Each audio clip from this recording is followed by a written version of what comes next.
కరీంనగర్లో 24 అంతస్తుల ప్రభుత్వ సూపర్ స్పెషాలిటీ ఆసుపత్రి నిర్మాణ పనులు శరవేగంగా జరుగుతున్నాయి. త్వరలోనే ఆసుపత్రి ప్రారంభం కానుంది. క్రమంలో ఆసుపత్రి నిర్మాణ పనులను ఎమ్మెల్యే నాయన రాజేందర్ రెడ్డి స్థానిక అధికారులతో కలిసి పరిశీలించారు. 85% పైగా పనులు పూర్తయినట్లు ఎమ్మెల్యే నాయన తెలిపారు. 3 నెలల్లో పనులు పూర్తి చేసి ప్రజలకు అందుబాటులోకి తీసుకురావాలని సీఎం రేవంత్ ఆదేశించినట్టు చెప్పారు. విద్యా వైద్యానికి వరంగల్ హబ్గా మారుతోందంటున్న ఎమ్మెల్యే నాయన రాజేందర్ రెడ్డితో మా ప్రతినిధి Tirupati face to face. Corporate స్థాయిలో ప్రజలకు మెరుగైన వైద్య సేవలు అందించేందుకు వరంగల్లో సూపర్ స్పెషాలిటీ ఆసుపత్రి నిర్మాణం కొనసాగుతుంది.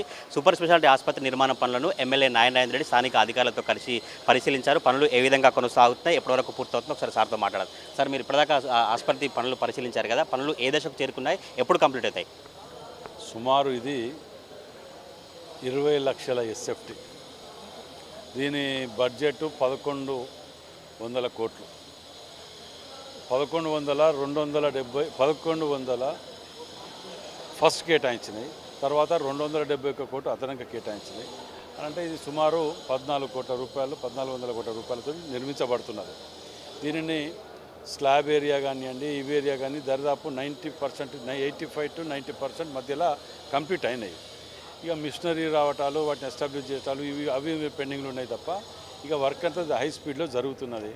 ఇంకో 5 నెలల వరకు దీన్ని హ్యాండ్ ఓవర్ చేస్తాం, కంప్లీట్ చేస్తామని చెప్పి కాంట్రాక్టర్లు అంటున్నారు. కానీ ముఖ్యమంత్రి గారు దీన్ని 3 నెలల్లో కంప్లీట్ చేసే విధంగా వాళ్ళని పురమాయించండి అని చెప్పడం జరిగింది. ఏది చేసినా 3 నెలలు అన్న కాడ 10 రోజులు అటో ఇటో 3-4 నెలల్లో దీన్ని ప్రారంభించాలనే ఆలోచనతోటి కృతనిశ్చయంతో ఇన్ఛార్జ్ మినిస్టర్ గారు కానీ, ముఖ్యమంత్రి గారు, కలెక్టర్లు అందరం కూడా దీన్ని ఫుల్ ఎఫర్ట్స్ పెట్టి దీన్ని ముందుకు తీసుకెళ్తారు. ఇది ఓపెన్ అయితే ఎట్లా వైద్య సేవలు అందించబోతున్నాయి? అత్యధిక పరికరాలతో ప్రజలకు ఏం చెప్తారు మీరు? వరంగల్ ఉమ్మడి జిల్లా అనేది ఎడ్యుకేషన్కే కానివ్వండి, మెడికల్గా విద్యా వైద్యానికి హబ్గా మారబోతున్నది అని ఎటువంటి అనుమానం లేదు. దీని వరంగల్ ఉమ్మడి జిల్లా రూపురేఖలు మార్చబోతున్నాం అనేది నగ్న సత్యం. ఇది ఎట్టి పరిస్థితుల్లో అన్ని వసతులతోటి సామాన్యునికి ఎక్కడ ఇబ్బంది పడకుండా ఇక్కడ ఉన్న వాతావరణాన్ని చూడంగానే సగం రోగం తగ్గే విధంగా ఏర్పాటు చేయబోతుంది.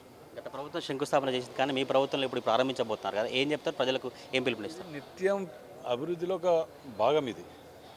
వాళ్ళు ప్రారంభించిన వాస్తవమే, అనుకున్న టైంలో కంప్లీట్ చేసుకోలేకపోయాను కదా. వాళ్ళు చేయనప్పుడు అధికారం కోల్పోయినప్పుడు ఇప్పుడు మేము వచ్చిన తర్వాత దానికి ఇంత స్పీడ్గా చేస్తుంటే కూడా మన హరీష్ రావు గారు వచ్చి ఇక్కడికి వచ్చి ఆడాడ చూసారు, తొందరనే అవుతుంది కదా, గీడికి ఎందుకు పట్టుకొచ్చారని మళ్ళీ అంటే వారు ఏదో బురద జల్లాలని ప్రయత్నం చేస్తుంటారు. శత్రువు ఎప్పుడు మనం పొగుడతాడా? తిట్టకపోతే వాళ్ళ పని వాళ్ళు చేస్తుంటారు, మన పని మనం చేసుకుంటూ పోవాలి.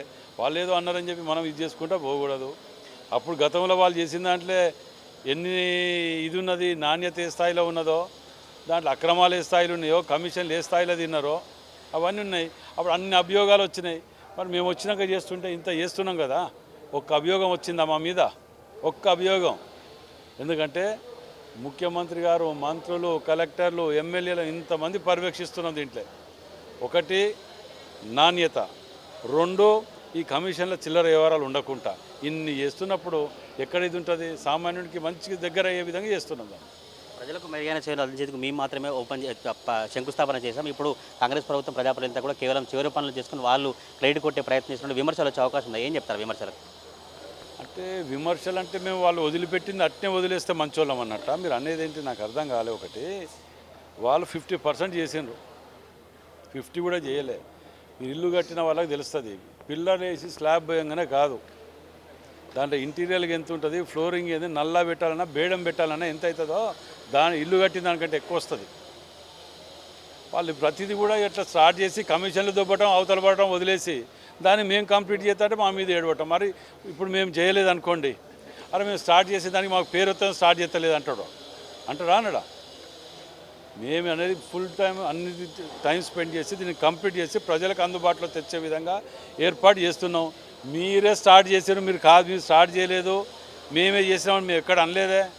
మీరే స్టార్ట్ చేసినారు, మరి ఎందుకు తగ్గించి ఎందుకు తొందరగా కంప్లీట్ చేయలేకపోయినారు? కమిషన్లు ముట్టలేదా? దానికి కంప్లీట్ చేయలేకుండా వదిలిపెట్టిపోయిన ప్రతిదీ కూడా కొన్నేళ్ల కింద ప్రారంభించిన కాలేజీ కళాక్షేత్రాన్ని అట్టే వదిలిపెట్టిపోయినావు కదా. దేనికి చేయలే? కమిషన్లు ముట్టకనో లేకపోతే దొంగతనం చేయడానికి ఛాన్స్ లేకనో చేసిండ్రు.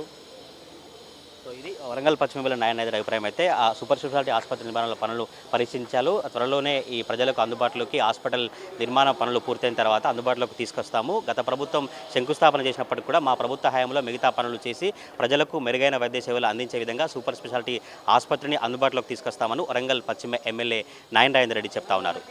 కెమెరా పర్సన్ పవన్తో తిరుపతి ప్రైమ్ 9 వరంగల్ నుంచి.